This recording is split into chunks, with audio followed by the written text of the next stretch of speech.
All right, Prairie, hey, hey, hey, I know you're distracted. It's Halloween. You want to go out and get candy, but you know what? We need to talk about something really important. See behind you on TV? Look at TV. Look at the TV. Yeah. That's Forrest when he was 2 years old. In a couple of weeks, you're going to be 2 years old. That means you need to learn about controllers. So, I think we need to go over what controllers are, what they do, maybe a little bit of a history on them, okay? Does that sound good? And then we can have you do a follow-up to this. Maybe we can have you do a Super Nintendo versus Genesis controllers. How's that sound? Prairie? Prairie, you even listening? No?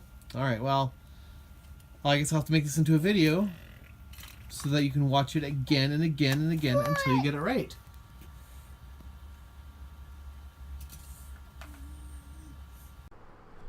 This is the coolest controller I have ever owned!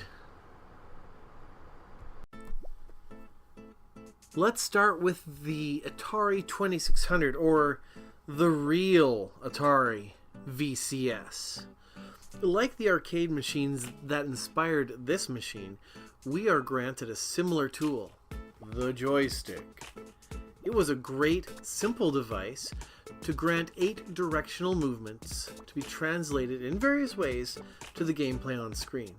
Paired with this was the fire button. I'm not sure why they felt the need to call it the fire button, as there were no other buttons to press. Though I suppose that because there are several games that use the various switches, levers, and pulleys on this ancient machine itself, that they needed to do it. Some games used a single joystick, but few employed the use of a second joystick or maybe an extra controller device. For the most part, though, games were controlled by this minimalist yet highly effective, functional device. Now, though I was raised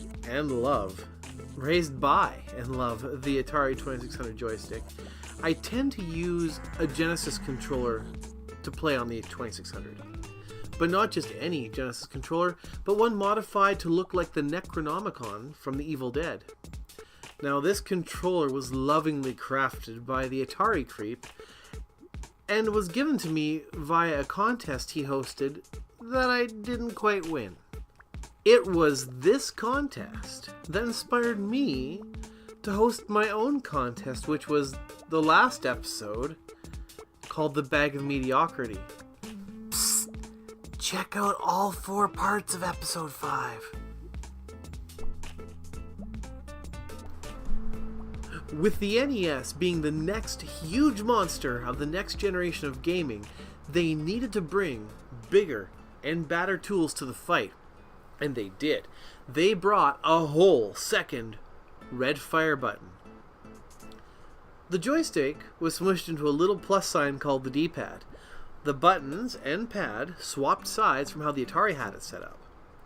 Now, this controller is the beginning of the chain of evolution whose DNA is still heavily embedded in our most modern controllers. Another cool addition to the controller is the start and select buttons. They are primarily used to change game settings, but there are a few games that use them to access in-game menus and some to even use as a gameplay modifier. But mostly, they were used for normal gameplay only. Now, I never got into the Sega Master System until later in life, but I have it now, so it's fair game to talk about it. Now, maybe it's because of this that I've never liked the controller much. It did not have the start and select buttons, and the D-pad felt mushier, but it still works well. It just takes a bit of adjustment. Now, I have the same story for me and with owning a Sega Genesis. The Genesis still didn't adopt a select button, but they added a C button to go with that A and B. Later, they realized that for 16-bit games, more buttons were needed, and they released a 6-button controller to help with especially the likes of Street Fighter 2. The Super Nintendo. This was my next system after the Nintendo. Right out of the box, it has the usual D-pad, start, select buttons, A, B. Now with the A and B, Nintendo chose to become alphabetically disordered and add X and Y buttons as well. But the real innovation that was implemented was the addition of the shoulder buttons. Such a brilliant use of our previously useless fingers. Now, whether used as themselves or a modification for other buttons, they were a gloriously welcome addition to the evolution of the controllers that has never left. Initially, the PlayStation 1 had a controller that was pretty much a Super Nintendo controller with handles. Sure, they added 2 more shoulder buttons and exchanged the A, B, X, Y labels for shapes.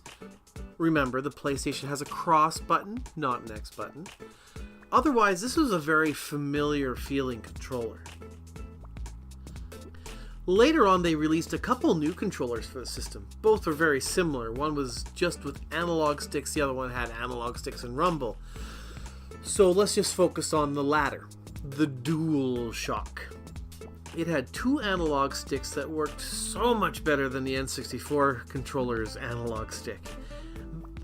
And now the really nice thing is that the developers knew that they had to take into consideration that a lot of people would have regular controllers only, and as such they didn't force the analog stick usage onto the players. Only one game in North America did force them, and that game was designed to make you feel comfortable with them, and that game was Ape Escape. But usually the games were merely enhanced with the analog, and the first game that I experienced that enhancement was with Parasite Eve. I never got a DualShock until the PlayStation 2, and played many of the games with the older controls. Now, some of the games that were made ridiculously better with analog sticks were Alien Resurrection and Jet Moto 2. The PlayStation 2's controller was the DualShock, and the upgrades from the DualShock to the DualShock 2 are invisible. It is designed better and just feels better overall, which makes sense, of course, given that time has passed. The big difference is that the D-pad, shoulder, and shape buttons are pressure sensitive, or analog. I bet there are a good number of people who don't even know this. For games like Grand Theft Auto 3 and Gran Turismo, the harder you press the button, the faster you go.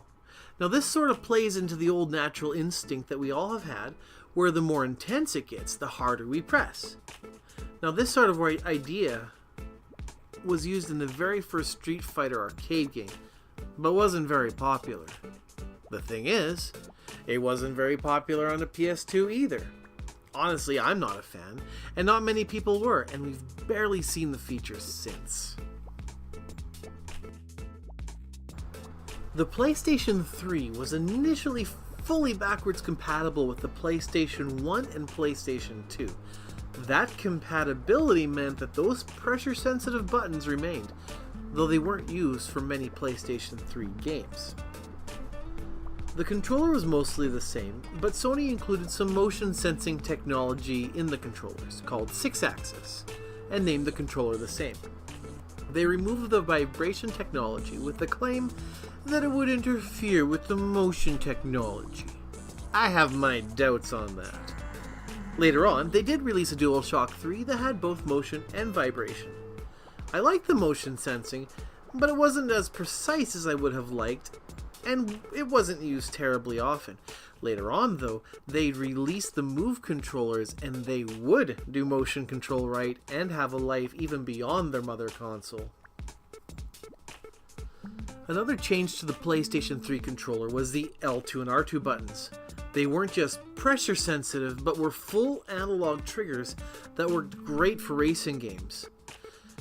But they felt sort of mushy to me, and were very, very easy to bump when watching a movie, forcing you into a mad dash to grab it and figure out which button will fix the fast forward or rewind catastrophe, ruining the movie, then get back to the point you were, only to bump the controller buttons again while setting the controller down.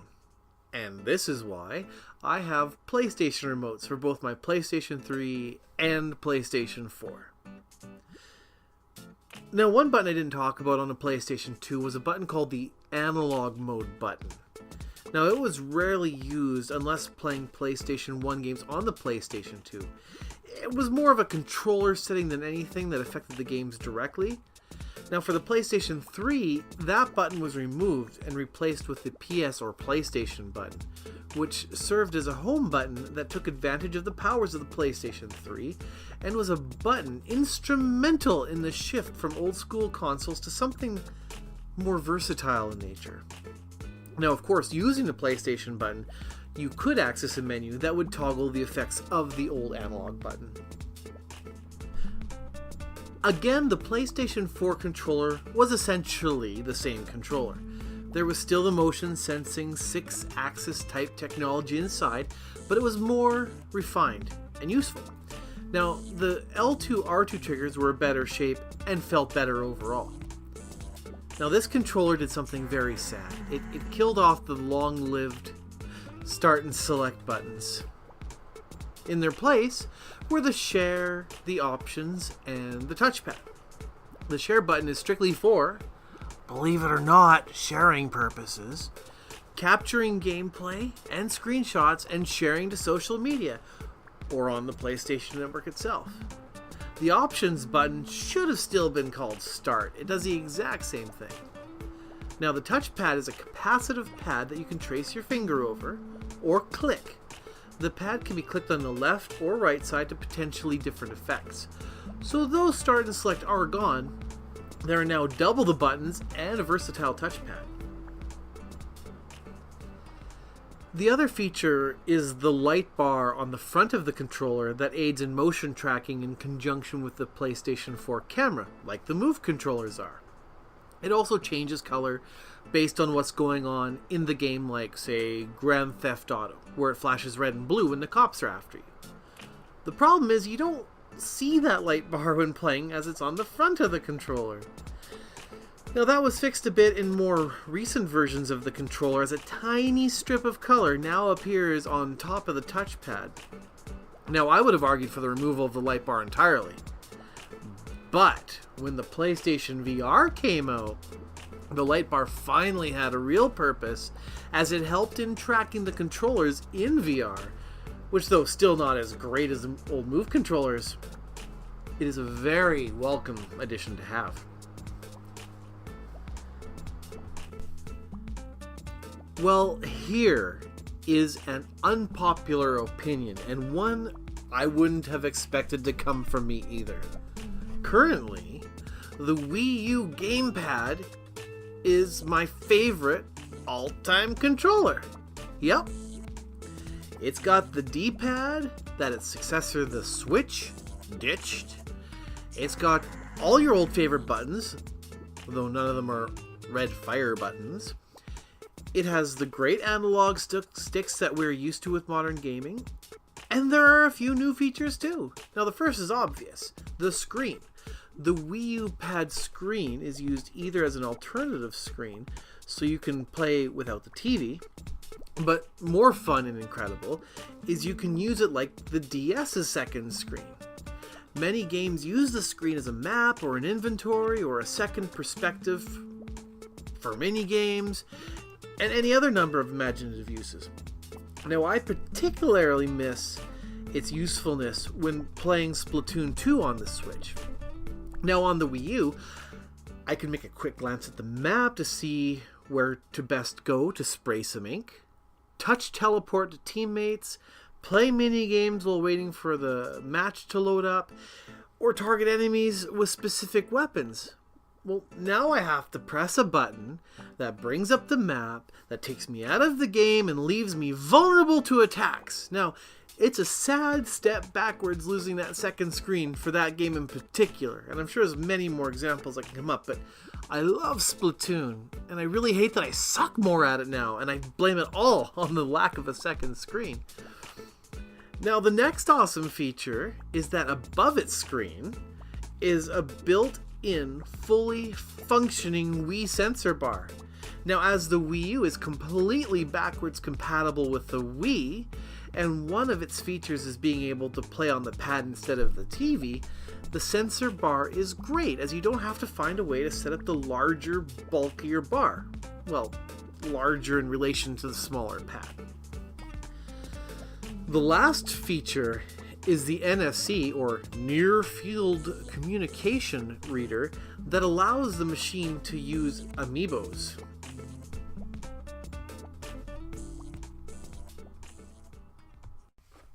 And that's where I'm going to stop today, amiibos. I'm not going to get into the Toys to Life thing. I'm not going to get into motion controllers right now. I just wanted to follow my path from Atari to the PS4 Wii U and the main controllers I played along the way. So that's it. Maybe I can get Prairie to decide on a Super Nintendo Genesis controller like I talked about at the beginning. So let us get that work done. Right, Prairie? You're still not listening to me. Bye, guys.